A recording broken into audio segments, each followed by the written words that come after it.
जय हिंद साथियों, welcome to self study classes with Sumit Jain YouTube channel में आप सभी का स्वागत है। दोस्तों, आज की वीडियो में फिर से हम पढ़ेंगे यहाँ पर पर्यावरण का जो टेस्ट है। इसमें कुछ महत्वपूर्ण प्रश्नों पर रोज़ अपना जो टेस्ट होता है 6:30 बजे शाम को, और हम निरंतर ये टेस्ट सीरीज को लेकर के रोज़ आते हैं और अपन यहाँ पर लगभग 30 प्रश्नों पर चर्चा करते हैं, है ना। तो स्टार्ट करेंगे दोस्तों आज का ये वीडियो। सभी लोगों के लिए वीडियो को लाइक करना है, शेयर करना है, और जो भी साथी अभी तक नहीं जुड़े हैं प्लेलिस्ट में जा कर के देखें। पर्यावरण से संबंधित आपके बहुत सारे ऐसी टेस्ट सीरीज हैं जो आपको उपलब्ध होंगी। बाल विकास से संबंधित हैं, हिंदी पेडागोजी, पर्यावरण पेडागोजी, गणित पेडागोजी, सभी प्रकार के जो टेस्ट हैं वो आपको प्लेलिस्ट में मिल जाएंगे। तो सभी लोग प्लेलिस्ट में जा कर के जरूर देखें और अपनी तैयारी को सुदृढ़ बनाएं। ठीक है, स्टार्ट करेंगे दोस्तों आज का ये वीडियो। सभी लोगों के लिए वीडियो को लाइक करना है और सभी लोगों को शेयर भी करना है। आज का जो अपना पहला प्रश्न है वो है, एलिसा टेस्ट किस रोग की पहचान हेतु किया जाता है। तब आंसर बताना है सभी लोगों को, किस रोग की पहचान हेतु किया जाता है एलिसा टेस्ट। तो आंसर आपका क्या हो जाएगा, सभी लोग बताएंगे अपना अपना उत्तर, और आपका जो राइट आंसर होगा यहाँ पर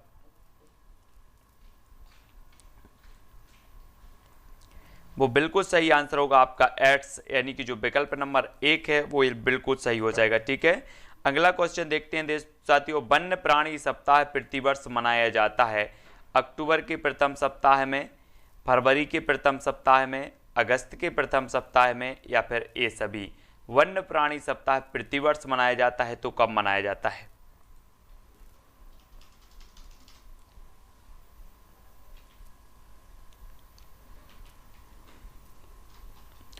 तब आपका राइट जो आंसर हो जाएगा दोस्तों, अक्टूबर के प्रथम सप्ताह, यानी कि जो विकल्प नंबर 1 है वो बिल्कुल सही हो जाएगा। वन्य प्राणी सप्ताह मनाया जाता है अक्टूबर के प्रथम सप्ताह में। ठीक है, अगला क्वेश्चन देखो। किस राष्ट्रीय उद्यान को पूर्व में हैली राष्ट्रीय उद्यान कहा जाता था।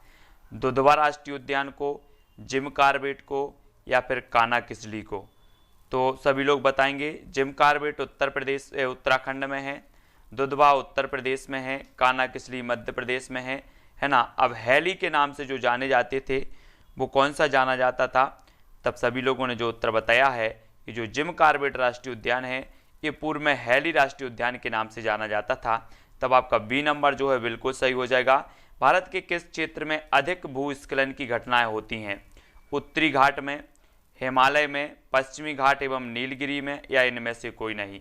तो भूस्खलन की जो घटनाएं होती हैं वो किस क्षेत्र में होती हैं।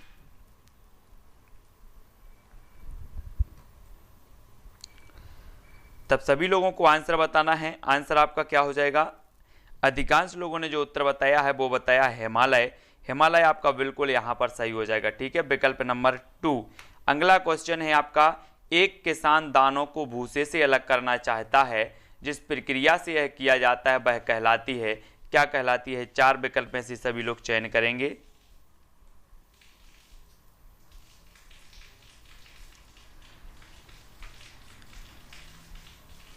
तो आपका जो राइट आंसर हो जाएगा साथियों वो हो जाएगा निष्पादन।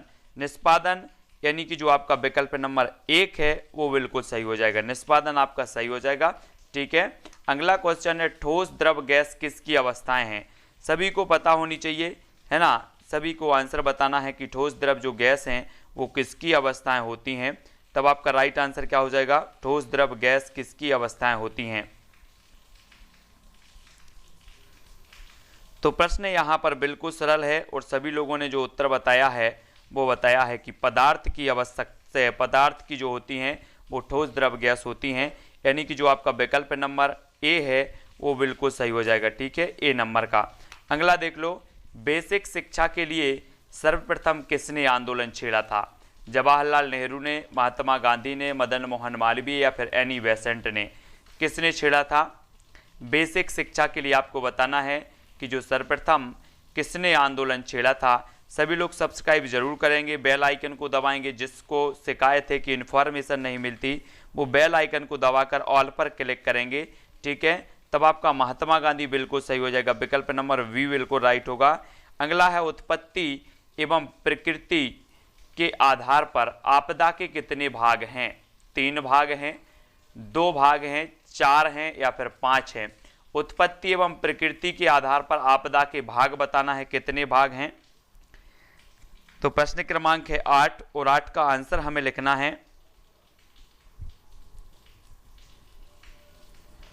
तो अधिकांश लोगों ने उत्तर बताया है, क्या बताया है, कुछ लोग बी बता रहे हैं और कुछ लोग डी बता रहे हैं। तब आपका राइट जो आंसर हो जाएगा वो हो जाएगा बी, यानी कि 2 भाग हैं, है ना, आपदा के, यानी कि एक तो प्राकृतिक और एक मानवीय।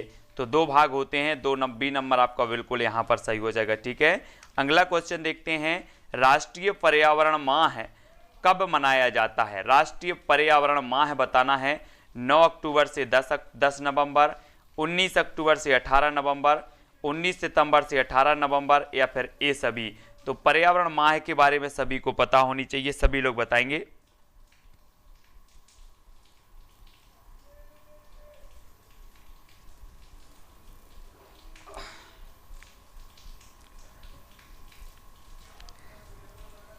तब आपका जो राइट आंसर हो जाएगा साथियों वो हो जाएगा 19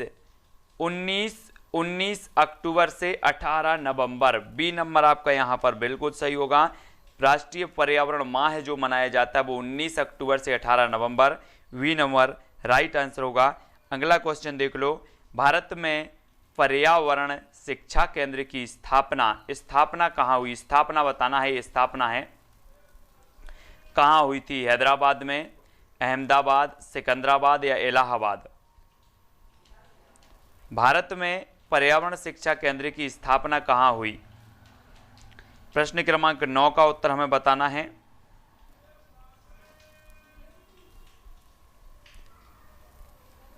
तब आपका राइट जो आंसर हो जाएगा दोस्तों वो हो जाएगा अहमदाबाद। अहमदाबाद यानी कि गुजरात, वी नंबर आपका सही हो जाएगा। यहाँ पर पर्यावरण शिक्षा केंद्र की जो है स्थापना हुई थी, वी नंबर आपका यहाँ पर बिल्कुल राइट आंसर हो जाएगा। ठीक है, अगला क्वेश्चन देखो, सभी लोग लाइक जरूर करेंगे। निम्न में से कौन सा पादप उत्पाद साबुन का विस्थापन है? तो साबुन का विस्थापन कौन सा है? रुद्राक्ष, रीठा, तेंदु या फिर ये सभी? सभी लोगों को बताना है निम्न में से कौन सा पादप उत्पाद साबुन का विस्थापन है। तब आपका राइट आंसर क्या हो जाएगा?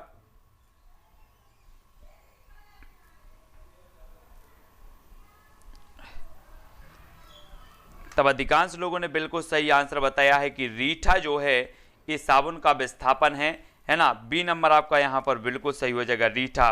ठीक है, अगला क्वेश्चन देख लो।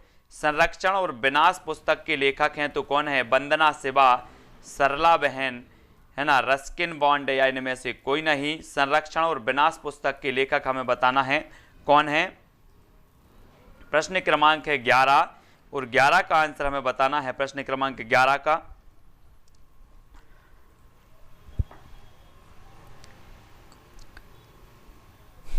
तब आपका बिल्कुल सही आंसर हो जाएगा क्या? सरला बहन। सरला बहन जो हैं वो संरक्षण और विनाश पुस्तक की लेखक हैं। क्या है, यानी कि वी नंबर आपका बिल्कुल यहां पर सही हो जाएगा। ठीक है, वी नंबर। अगला क्वेश्चन देख लो। जनसंख्या की सघनता के आधार पर अधिवासों को कितने भागों में बांटा गया है? 3, 2, 4 या इनमें से कोई नहीं। जनसंख्या की सघनता के आधार पर आपको बताना है कि अधिवासों को कितने भागों में बांटा गया है। प्रश्न क्रमांक है अपना 12 और 12 का उत्तर बताना है।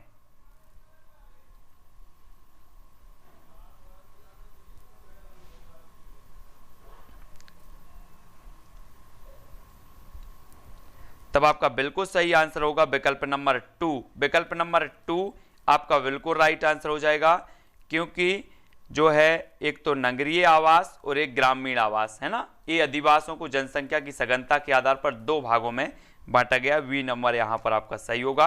अगला क्वेश्चन देखो। बकरी और भेड़ के आवास को कहा जाता है, क्या कहा जाता है? सायवान, बाड़ा, घर या फिर इनमें से कोई नहीं। तो बकरी और भेड़ के आवास को क्या कहा जाता है? प्रश्न क्रमांक है अपना 13 और 13 का आपको बताना है।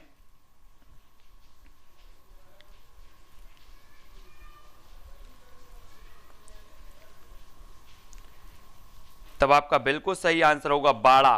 बाड़ा यानी कि वी नंबर बिल्कुल सही हो जाएगा। ठीक है, बकरी और भेड़ के आवास को कहा जाता है बाड़ा, बी नंबर राइट आंसर होगा।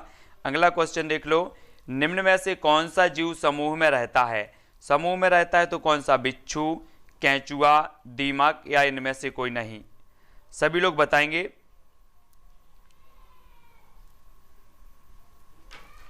कौन सा जीव समूह में रहता है, प्रश्न क्रमांक 14 का आंसर बताना है। और सभी लोगों ने बता दिया कि जो दीमक है, दीमक वो समूह में रहती है, यानी कि जो सा नंबर है वो बिल्कुल सही हो जाएगा। ठीक है, सी नंबर। अगला क्वेश्चन है, निम्न में से कौन सा अस्थाई आवास का प्रकार नहीं है। कौन सा नहीं है, झोपड़ी, इग्लू, कैंप या इनमें से कोई नहीं। अस्थाई आवास, आपने आवास के प्रकार पढ़े होंगे, एक तो स्थाई आवास और एक अस्थाई आवास, है ना। आपको अस्थाई आवास के बताना है कौन सा नहीं है, तब आपका राइट आंसर क्या हो जाएगा, नहीं है बताना है।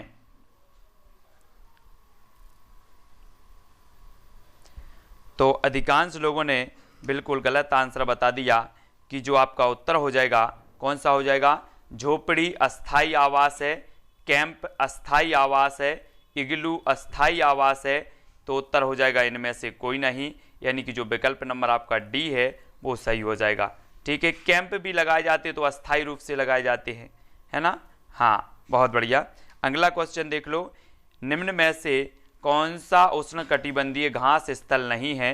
तो उष्णकटिबंधीय घास स्थल कौन सा नहीं है, कंपास, सवाना, प्रेरी या फिर लानोस।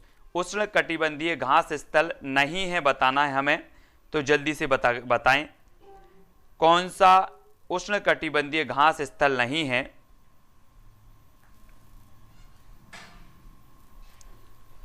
इग्लू भी एक आवास माना जाता है ना। एस्किमो जनजाति जो होती है उसके आवास को इग्लू कहा जाता है। और आपका प्रेरी जो है, प्रेरी आपका सी नंबर यहाँ पर सही हो जाएगा। ये उष्णकटिबंधीय घास स्थल नहीं है ना। ये शुष्क उष्णकटिबंधीय घास है, शुष्क है ना, शुष्क क्षेत्र से संबंधित है प्रेरी।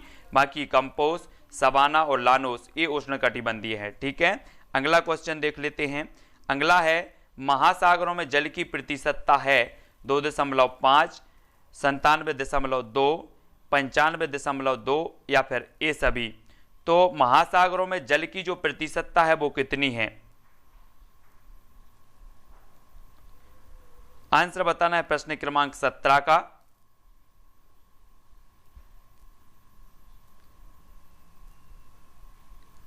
तो बिल्कुल राइट आंसर है, कितना है, 97.2% है। तो बी नंबर बिल्कुल आंसर यहां पर सही होगा। अगला क्वेश्चन देखो, निम्न में से किसका आवास विल है, विल बताना है। विल किसका आवास है, शेर का, खरगोश का, बिल्ली का या फिर सभी का। प्रश्न क्रमांक है अपना 18 और 18 का उत्तर बताना है कि किसका आवास बिल है।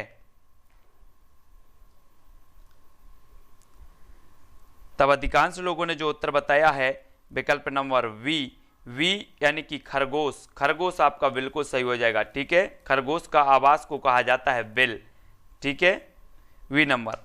अगला देख लो, पर्यावरण शिक्षा में समस्या समाधान विधि का गुण है तो कौन सा है, लक्ष्य केंद्रित विधि, सृजनात्मक विधि, चयनात्मक विधि या फिर ये सभी। तो पर्यावरण शिक्षा में समस्या समाधान विधि का गुण कौन सा है, तो आपका राइट आंसर क्या हो जाएगा, ये सभी, यानी कि डी नंबर आपका बिल्कुल सही होगा, डी नंबर। ठीक है, अगला देख लो, बालकों को जितना संभव हो बताया ना जाए बल्कि उन्हें खोजने के लिए प्रोत्साहित किया जाए, यह कथन किसका है, आर्मस्ट्रांग का, स्किनर का, स्पेंसर का या फिर लैंडन का। तो जल्दी से बताएंगे, बालकों को जितना संभव हो बताया ना जाए बल्कि उन्हें खोजने के लिए प्रेरित किया जाए, प्रोत्साहित किया जाए, ये कथन किसका हो जाएगा। तो जनता जनार्दन के साथ भागते हैं कुछ लोग, तो स्पेंसर आपका बिल्कुल सही होगा, विकल्प नंबर सा यानी कि सी नंबर। ठीक है, अगला क्वेश्चन देख लो, किस विद्वान का मानना था कि बालकों को सिखाने के लिए कहानी विधि शिक्षण की सर्वोत्तम विधि है, आर्मस्ट्रांग का, प्लेटो का, स्पेंसर का या फिर रूसो का। किस विद्वान का मानना था कि बालकों को सिखाने के लिए कहानी विधि शिक्षण की सर्वोत्तम विधि है, तब आपका 21 का आंसर क्या हो जाएगा? सभी लोगों ने जो आंसर दिया है वो दिया है प्लेटो। प्लेटो यानी कि विकल्प नंबर जो बी है वो यहां पर बिल्कुल सही होगा। ठीक है, बी नंबर। अगला क्वेश्चन देख लो, संपूर्ण शैक्षिक भ्रमण की समाप्ति के बाद क्या करना अनिवार्य माना जाता है? अंदाजा लगाना, अनुमान लगाना, मूल्यांकन करना या फिर विचार करना। संपूर्ण शैक्षिक भ्रमण की समाप्ति के बाद क्या करना अनिवार्य माना जाता है?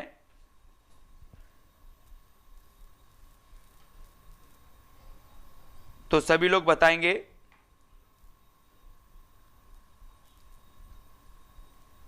आंसर आपका क्या हो जाएगा? मूल्यांकन करना। मूल्यांकन करना यानी कि जो आपका विकल्प नंबर सा है वो यहां पर सही हो जाएगा, सी नंबर। ठीक है, मूल्यांकन करना। अगला क्वेश्चन देखो, प्राथमिक स्तर पर पर्यावरण अध्ययन में शामिल है तो क्या शामिल है? पर्यावरण शिक्षा, सामाजिक विज्ञान, प्राकृतिक विज्ञान या फिर ये सभी।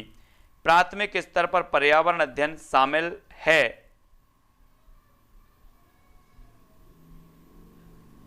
तो क्या शामिल है? सभी लोगों ने आंसर बताया है कि पर्यावरण शिक्षा भी है, प्राकृतिक विज्ञान भी है, सामाजिक विज्ञान भी है, ये सभी इसमें शामिल रहते हैं, है ना। तो डी नंबर आपका बिल्कुल सही हो जाएगा। अगला क्वेश्चन देख लो, पर्यावरण पाठ्यक्रम गतिविधियां का अभाव किस क्षेत्र की समस्या है? स्वतंत्र चर संबंधी समस्या है, आश्रित चर संबंधी है, मध्यस्थ चर संबंधी है या नियंत्रित चर संबंधी है?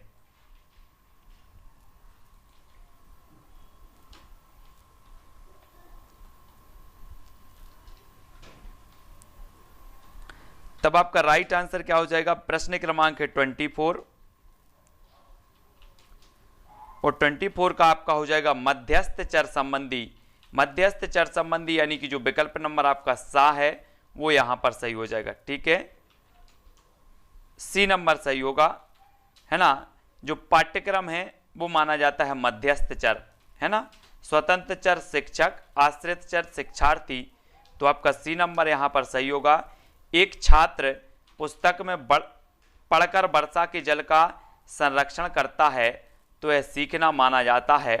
क्या माना जाता है? अनुकरण द्वारा सीखना, स्वाध्याय द्वारा सीखना, क्रिया द्वारा सीखना या फिर प्रभाव द्वारा सीखना। एक छात्र पुस्तक में पढ़कर वर्षा के जल का संरक्षण करता है तो यह सीखना माना जाता है। किस प्रकार से सीखना माना जाता है?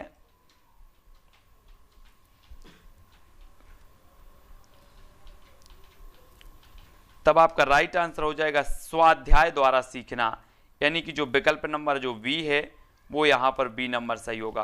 पहले उसने स्वाध्याय किया यानी कि पढ़ा और फिर उसके बाद सीखा, है ना। तो बी नंबर संरक्षण किया, बी नंबर यहां पर राइट आंसर होगा।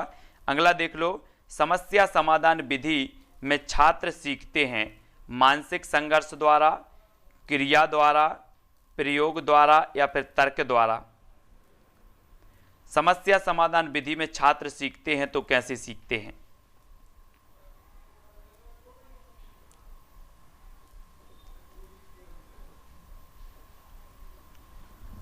तब आपका बिल्कुल सही आ जाएगा मानसिक संघर्ष द्वारा, यानी कि जो विकल्प नंबर आपका आ है वो बिल्कुल सही हो जाएगा, ए नंबर। ठीक है, मानसिक संघर्ष द्वारा सीखते हैं समस्या समाधान विधि में, तो आ नंबर बिल्कुल राइट होगा। अगला देख लो, नाइट्रोजन चक्र, हाइड्रोजन चक्र एवं जल चक्र विषय हैं रसायन विज्ञान के, पर्यावरण के, दोनों के या इनमें से कोई नहीं। नाइट्रोजन चक्र, हाइड्रोजन चक्र एवं जल चक्र विषय हैं तो किसके विषय हैं? बिल्कुल राइट आंसर हो जाएगा आपका क्या? दोनों के, रसायन विज्ञान के भी और पर्यावरण के भी। ठीक है, सी नंबर आपका बिल्कुल सही है। अगला क्वेश्चन देख लो, जैवमंडल की खोज की थी तो किसने की थी? वुडवर्थ ने, एडवर्ड सुअस ने, ग्रीन ने या फिर इनमें से कोई नहीं। जैवमंडल की खोज किसने की थी? प्रश्न क्रमांक 28 का आंसर बिल्कुल सरल आंसर है और आंसर आपका क्या हो जाएगा प्रश्न क्रमांक 28 का?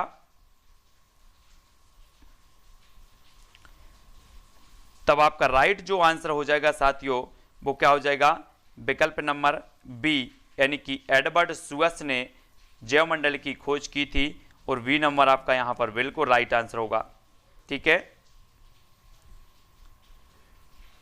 अगला प्रश्न है आपका, मगरमच्छ संरक्षण परियोजना को प्रारंभ किया गया 1975 में, 1974 में, 1978 में, या फिर इनमें से कोई नहीं। मगरमच्छ संरक्षण परियोजना को प्रारंभ किया गया तो कब प्रारंभ किया गया?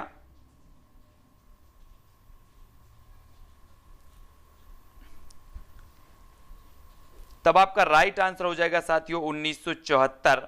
1974 यानी कि जो विकल्प नंबर आपका बी है वो यहां पर सही हो जाएगा। ठीक है, 1974 में। अगला क्वेश्चन देख लो, गैंडा परियोजना का प्रारंभ कब हुआ? 1975, 1987, 1978, 1989। गैंडा परियोजना का बताना है, सभी लोग बताएंगे, और सभी लोगों को लाइक जरूर कर लेना है। रोज 6:30 बजे अपनी पर्यावरण की क्लास होती है। ठीक है, सभी लोग बताएंगे गैंडा परियोजना का जो प्रारंभ है वो कब हुआ। तो गैंडा परियोजना सभी लोग बताएंगे, आंसर क्या हो जाएगा? 4 विकल्पों में से सभी को बताना है।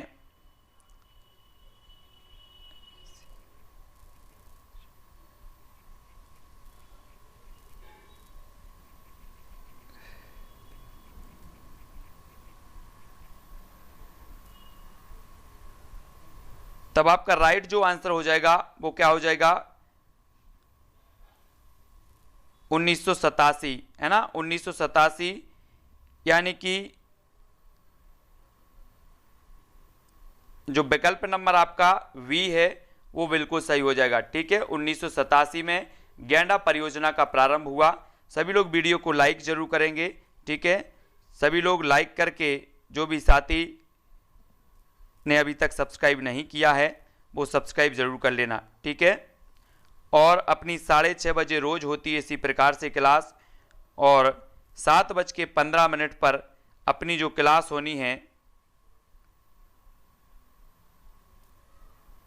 वो होनी है काय की? बाल विकास की। ठीक है, बाल विकास की होनी है।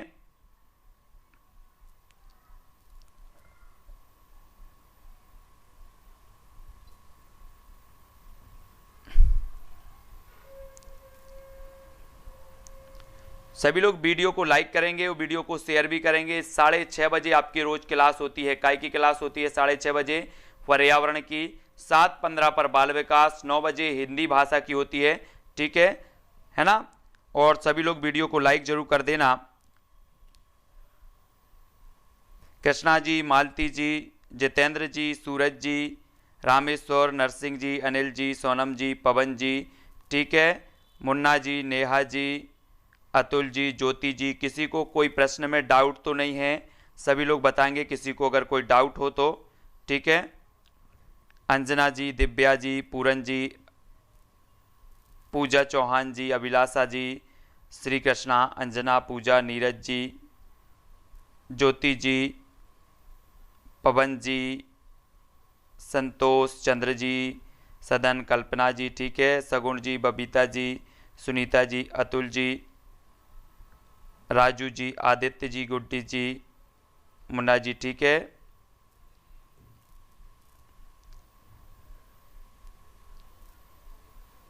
नेहा जी, राजू जी, अनिल जी, सुनीता जी, पवन जी, सभी को धन्यवाद, है ना।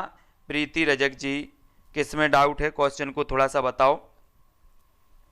लखन लोधी जी और मधुराज, कुमकुम जी, कुमकुम जायसवाल, प्रीति जी, मगर एक बार देख लेना 1974 है, शायद देख लेना और देख करके बता देना। अगर ऐसा है तो हम भी चेक कर लेंगे। वैसे 1974 है मगर मच्छ वाला। नीतू जी, पवन जी, रामेश्वर जी, है ना। मगरमच्छ जो अपना मगरमच्छ से संबंधित संरक्षण परियोजना है, इसका देख लेना 1974 है बट एक बार चेक कर लेना, मैं भी चेक करके आपको बता दूंगा, ठीक है। बहुत बढ़िया, नेक्स्ट क्लास में। तो आज की वीडियो के लिए बस इतना ही, है ना। और नेक्स्ट अपनी जो क्लास होने वाली है वो होने वाली है बाल विकास की। सभी लोग वीडियो को लाइक करेंगे।